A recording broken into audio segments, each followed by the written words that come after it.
Good morning সবাইকে। এখন দেখো এই আকাশের অবস্থা প্রচণ্ড খারাপ, প্রচণ্ড মেঘলা করতেছে, বাতাস, এখন বৃষ্টি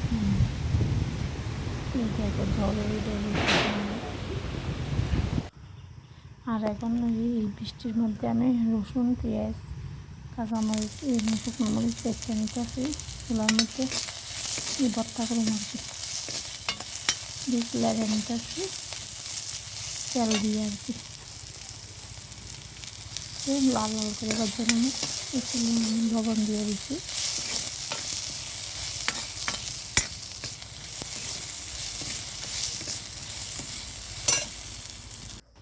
আর বেগুন আলু ভাজি করছি।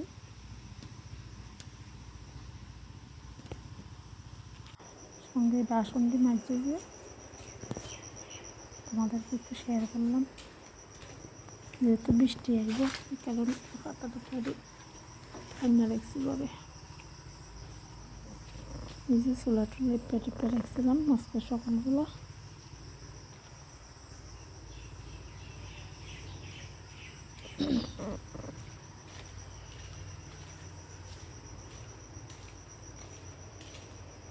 ঘরটা দিয়ে ঝাড়টা দেওয়া কমপ্লিট।